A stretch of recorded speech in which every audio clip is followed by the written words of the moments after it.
Welcome, everyone, to this week's Watercooler, where we discuss all things Livepeer and connect with the community to discuss all the various topics we have. My name is N. I'm community lead at Livepeer Foundation, and pronouns are they, them.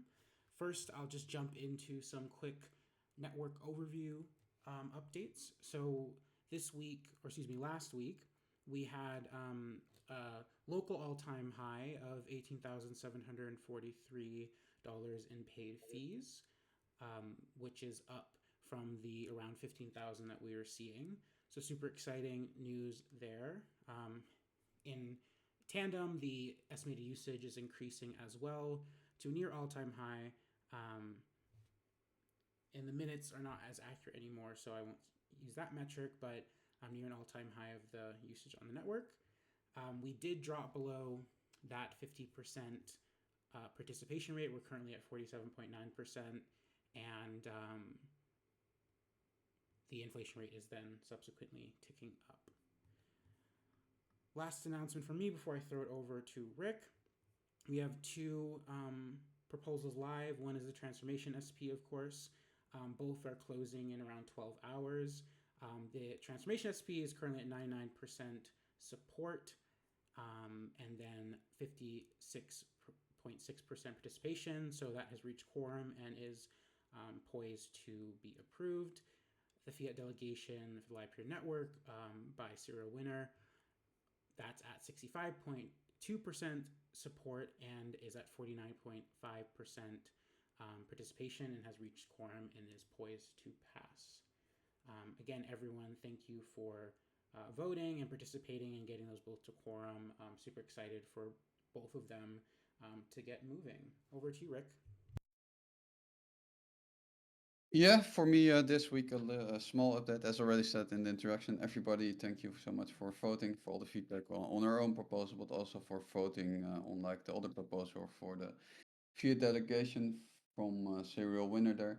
From the foundation in the week, as the proposal is posted from the tech side, we have been working on the first RFPs. Those are ready to be lined up. We will provide more information on that shortly in the coming week. There are some other updates from the foundation that come out this week, but right now that's the main update. So really already focusing on executing after the proposal passes, and yeah, excited to work on the technical sides in the that are in the proposal.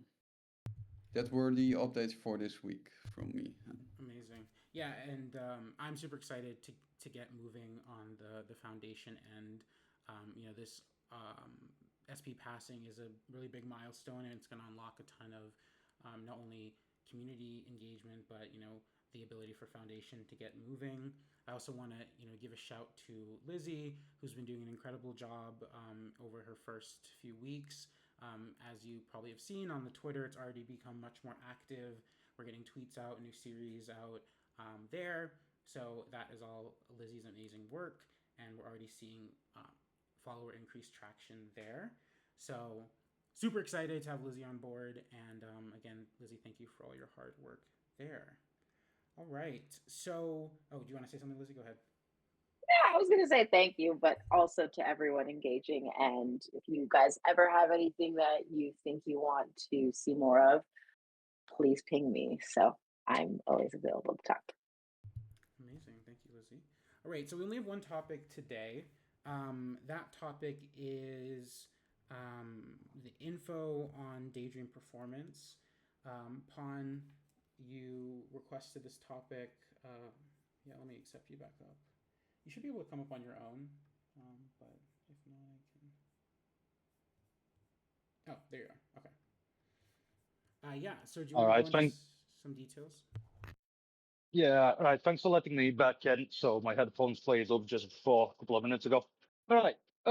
So we did some testing with GPUs and different rigs, basically, building at different machines for it. And we're trying to figure out what's the frames per second metric are we looking for that we would be classing as a good performance or adequate performance, let's say that. So just because what we found that even with very good CPUs, if you have more than 2 GPUs, you start dropping frames per second down. And basically, a rig with 5090 and 12-core CPU can outperform you. So I'm just wondering, does anyone have what metrics we're looking for exactly? So I just want to see what's a good performance metric, basically. That's what I'm trying to say. Yeah, really good question related to my topic as well. Rick just shared the dashboard that's checking the performance for all the orchestrators that have opted in to run these new AI jobs. I think there's a lot of caveats here because there's a couple different workflows and models that'll be running these job types, and for those different workflows and models, there'd be a different expectation around FPS. Um, but for the stream diffusion job type, which is popular right now, the ballpark that I've heard is 15 FPS is the target. And I think a lot of the first of all, I think almost all the nodes that are opting in are sort of within the acceptable range of that. I think if it's close to 15, if it's 14 point something, maybe the high 13 point something. For now, while we're still learning and tuning and optimizing, I think that's good enough to be considered adequate. I think anything above 15 um, FPS looks great, but overall, it's definitely a like a learning experience, sharing back more information, sharing the data on what we're seeing, sharing info about how to tune the nodes to get the better FPS is all going to be valuable. And I definitely think uh, most of the nodes that have opted in are within the early range. And so that's the only other thing that we notice on the rigs with multiple GPUs, like first segment response time is way high as well. So it can go up to the second for first segment and then seems to catch up after that. Right. So that affects Oh. the max time to first segment, but the median shouldn't be too reflected by that as long as it catches up. And there's a number of significant subsequent segments after that, right? Yeah, so basically, if you're gonna look at the dashboard that's been provided by you guys, so Yep. like Brad has 6 GPUs, I think, or 7 GPUs in one rig. So his per segment response time is quite high. So I got 4 GPUs in the rig, and it's not far away from his bad response time as well. And people who run 1 GPU in one machine seems to be doing way better than we do. I see. So for example, I'm looking at one of the pond nodes on the dashboard has a mean time to first segment of 776 milliseconds, where there's a lot of nodes that are under 200 milliseconds. Um, why do you think the mean is so high? Um, if there's a lot of subsequent segments after that slow first segment. Yeah, by the looks of it, it looks something to do with the hardware. So the node that you're looking at is my 4 GPU node. There is another one PON node that's 2 GPUs. So first response time is better than AI 3 node. Yep. So it looks like it just response time from hardware or how Livepeer Go is running. So I was looking at the hardware issues, but the rig that has 4 GPUs and has 96 cores in it, plenty of RAM, and that shouldn't be an issue. Yep. Yep. Okay. I would say Yes. I don't have the. Oh, go ahead, Rick.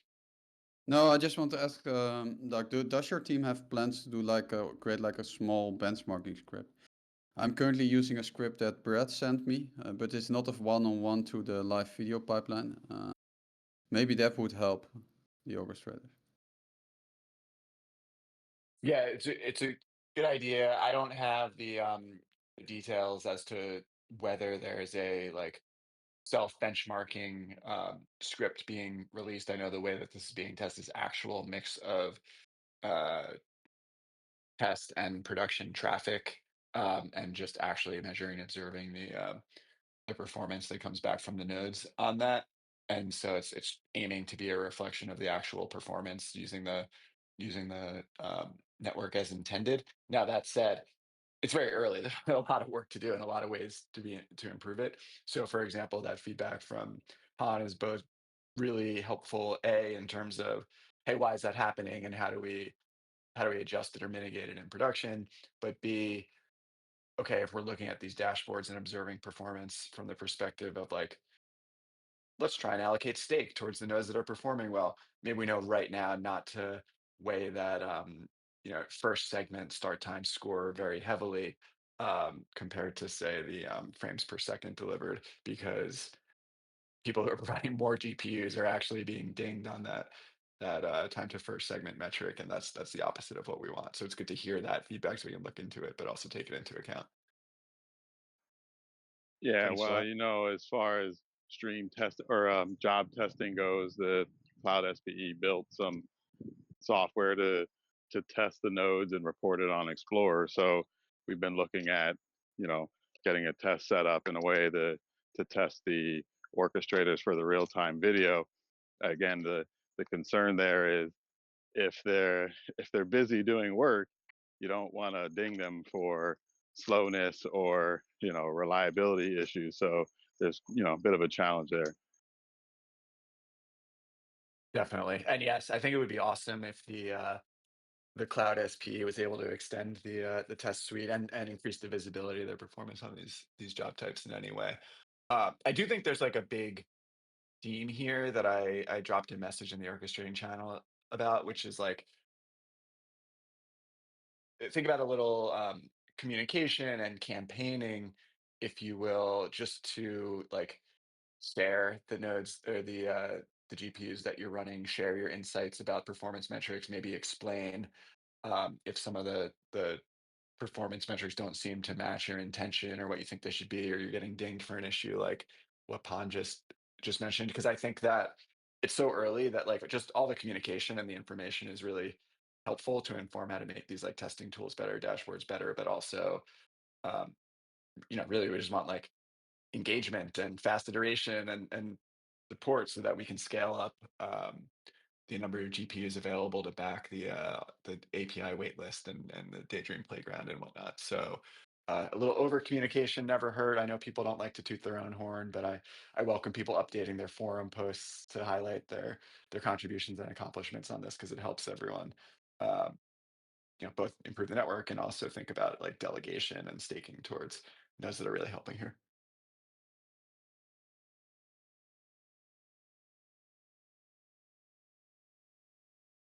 Yeah, I definitely plan to do some of that. And I also plan to get that test suite in place. So at least we have some visibility early on. If it needs to be tweaked, we can always tweak it. But it's good to have something that everyone can go look at and share as a common, a common resource to look at that makes sense for everybody. Yeah, so the only thing I noticed in my setup and testing is when I increase the RAM for some reason, then my FPS increased by 2 eventually. That's the only thing I could find right now, but I'm still waiting on a better motherboard, better RAM, better CPU right now.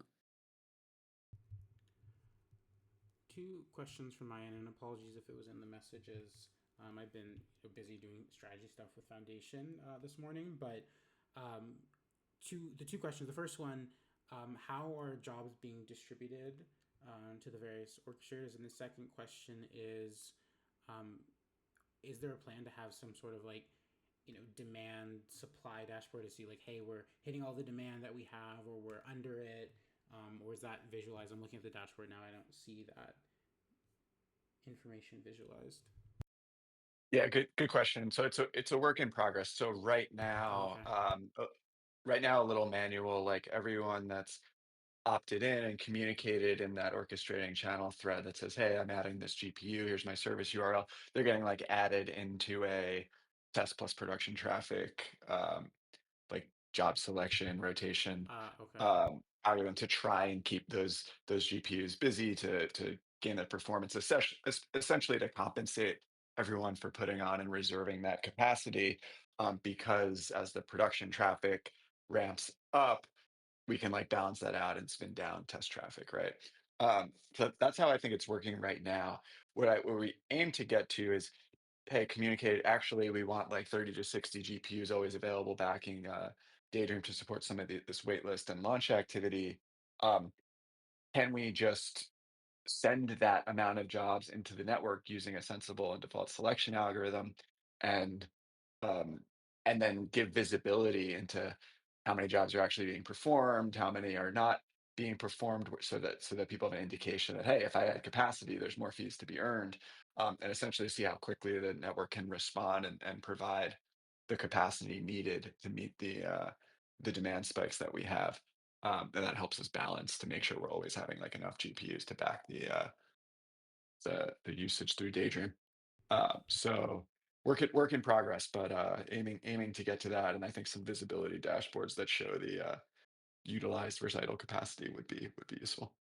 Okay, very exciting. And I think just on my end, in terms of CUNY visibility as well as for Lizzie, I think it would be really cool to like show that data, and show. I think that would really generate a lot of excitement, and potentially attract more computation to the network.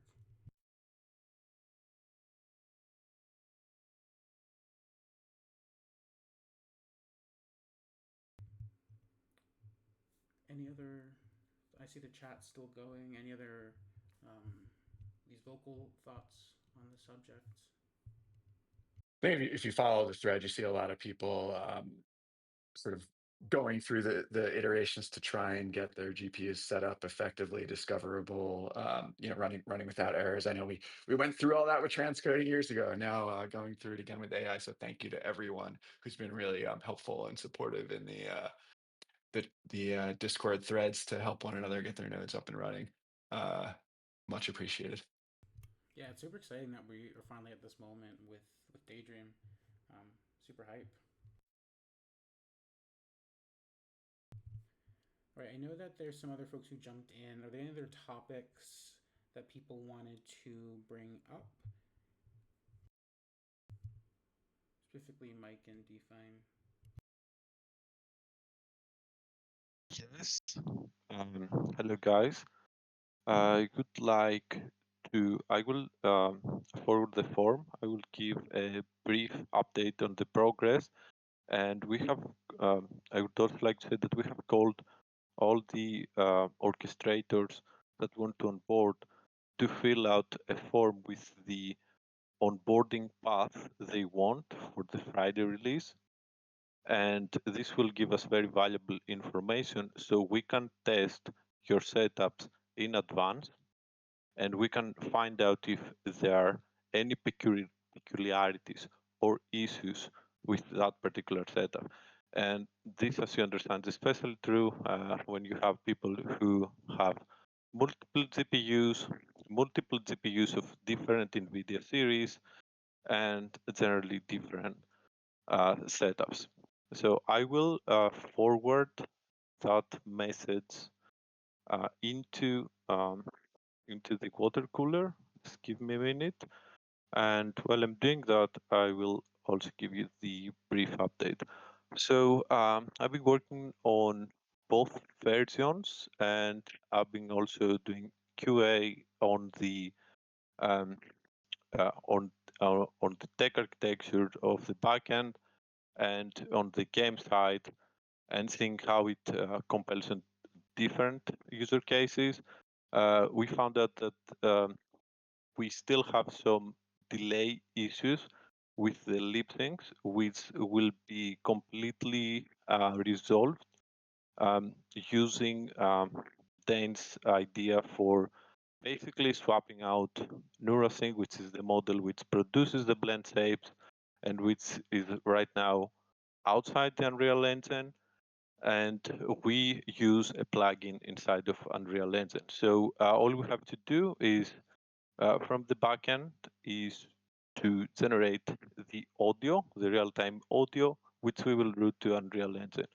And this will make the whole process way easier and way more manageable, because right now we need to handle the whole blend shape creation, audio creation pipeline, and we also need to stream the audio from a different path from the path that we are using for the image, for the video. And once this is completed, everything will go towards the same WebRTC stream, and we can just stream that in Twitch, YouTube, and other platforms for 24/7 VTubers. I'm also working on having the full streaming utility set up and reworking the API to better handle real-time cases. We have the release set, the onboarding release set for Friday. It is very likely that we will have completed at least one version, so that either be Linux, Windows, or both, before Friday. And once that is ready, we will send an email to the people who have submitted the form, and they will be able to immediately onboard. All the instructions will be on the repo. We want this to be seamless for everyone included. Please fill the form I just sent on the Watercooler. This will also give us an idea of how many people want to onboard it with their local setup and how many people want to do cloud setups. Most of the forms we have get so far are for local setups, which is very nice. But we would like more information, and so we are better able to manage the program. As you know, we don't have a really big cash file. On that, all the funds are already allocated on it, so we need to be very prudent on how we will spend it and in what time, so that we can actually have useful data. We cannot just pay to reserve compute. We have done this kind of testing before. We know that this architecture works.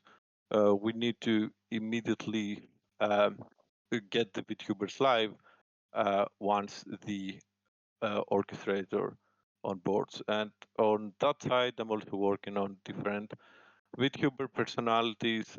Each VTuber requires a different corporate mail, where you have tweets and YouTube.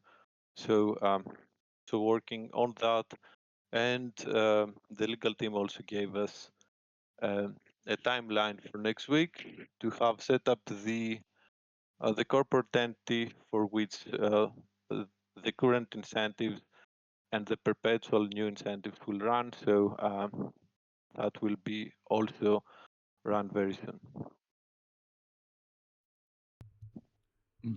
Hey, DeFi, question for you. Since you're switching away from Neurosync and doing a local blend shaping in the Unreal Engine, how is the quality of that blend shaping? Is it similar? Is it better, or is it worse? Like, and where is this plugin? Just kind of curious if we should switch Sarah over to it. I can forward to you. Dane sent me this blank to a message, so I haven't tested it. What I suspect is that it has more, not only blend shape animations. I think it controls just more things in general. So I think it says it controls 250 more targets, where Neurasync, I don't think that they control any more targets. So it gives the face a better, a more realistic view. The issue, I think it's a very good move for the swap, because Neurasync takes a very considerable space on in the code base. It's might be 60% of the code, and it's also not supported anymore. What I suspect is because of the fundamental differences, you have an Unreal Engine plugin in that just generates blend shape and controls more targets, and then you have NeuralSync, which is actually trained on actual people talk and facial movements. There might be less emotional, but I think this trade-off is not is a trade-off that we can definitely take, because we get just so much more in terms of in terms of tech consolidation and simplicity. Okay, yeah, Okay, great to know. I would be really stoked to test that out. So if you got a link, or if Dane has a build that I can kind of look at the quality of it, and then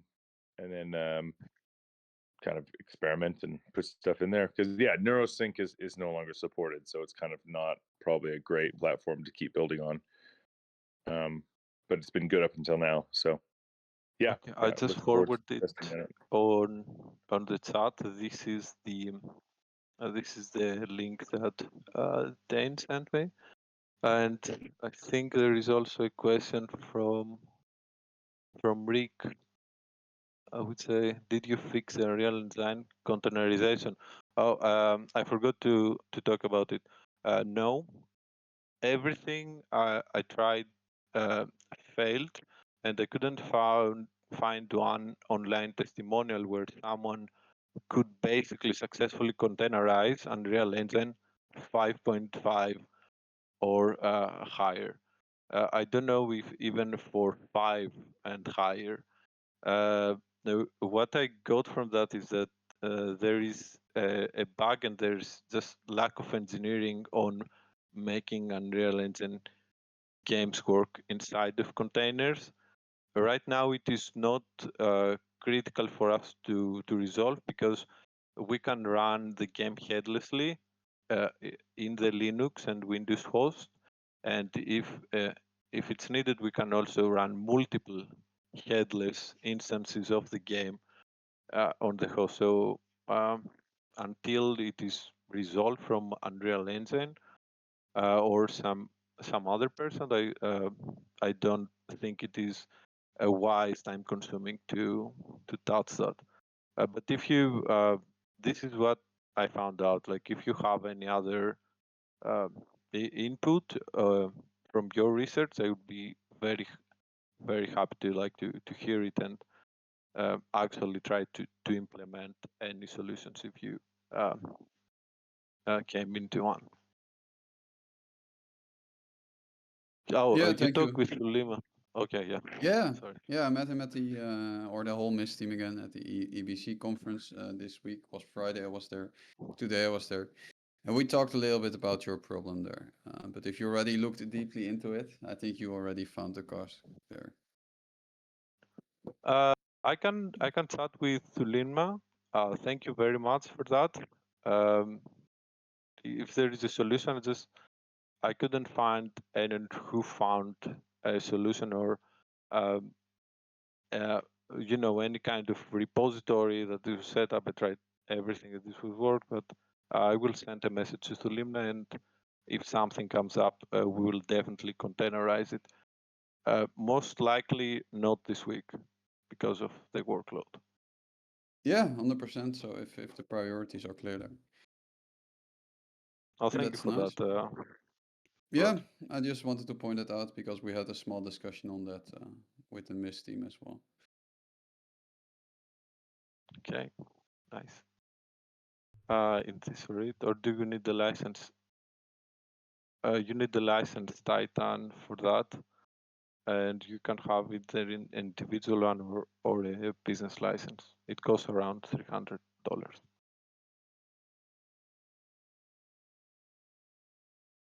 Great. Yeah, I think I'll buy the license just so we can test it out and put it in, and have Sarah switch over to it, because I just kind of looked at the quality. It seems really good. So if it's being supported and it's kind of the clear way to go, and then they'll develop with us and keep making it better, then yeah, we should definitely upgrade to that. Yeah, so I might buy a license or give it to Dane, and we can package it up. Cool. And Dane, could you drop the link for your event on Friday in chat just so people can click interested if they want to attend?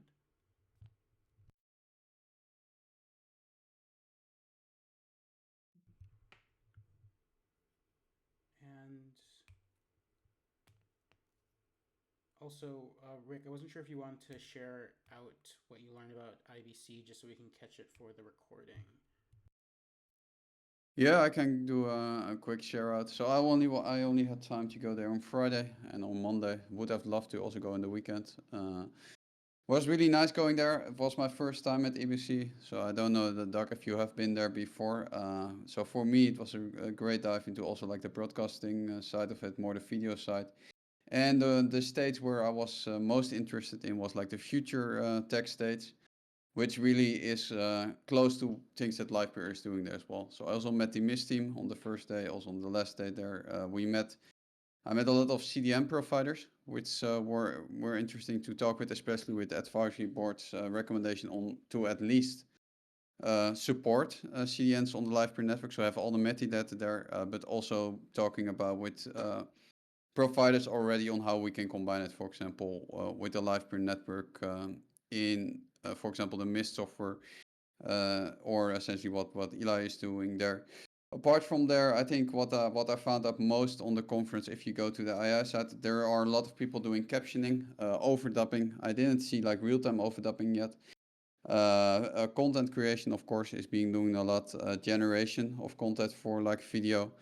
But on the real-time AI side, it was still, I think, in my opinion, still minimal companies doing that right now. You had some brands there, I already shared it in the chat, that were doing things there. You also had a lot around sports tracking that were real time. Captioning was real time, like I said. Translations with the delay of 6 seconds on that side. So it was really interesting event to go to. Also to meet up with also, I think, more enterprise focused companies in the real-time space. So they gave me a lot of information of what we're doing with Livepeer, how we can make partnership if our network is performant enough to onboard enterprise clients. And I think that was the biggest summary from my side. So I would have loved to go there 2 more days to explore more. It's a big conference. If people have been there, they know 14 halls of exhibitions, shows, and things like that. Very cool. Thank you for that, Rick. It sounds like I didn't Yeah, know no problem. 14 halls is massive. The last bit for me was if winner, if you wanted to come up and share about your proposal, if you had any like thoughts or things you wanted to mention in the last few hours, it's up. If not, not sure if anyone else had any other topics, but I think that would be a wrap. Okay, let me invite you up. Welcome, welcome. Okay, can you hear me? Yes, Yeah, hi. thank you. Can you hear me? Okay, thanks Yes. everyone. I just wanted to.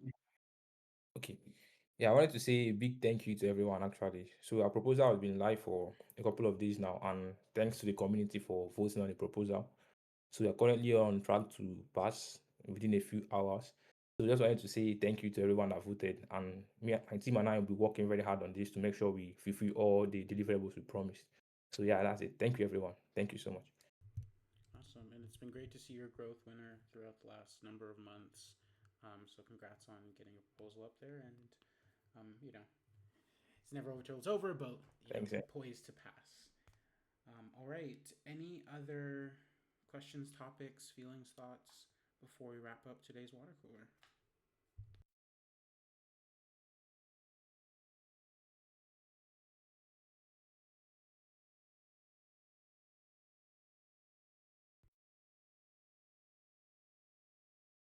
All right, that's enough silence for me. Again, thank you everybody for tuning in. It's great to see always a strong turnout for Water Cooler. And for those who are watching Async, thank you for watching Async. And we'll see you on Wednesday for Fireside. There's a number of guests who will be presenting there, so tune in either sync or async. And yeah, it's a new era as Foundation is going to be moving into the Transformation SP era. So again, thank you for joining the ride and making it possible. All right, everybody, have a good rest of your week. Bye. Bye. Thank you for hosting it.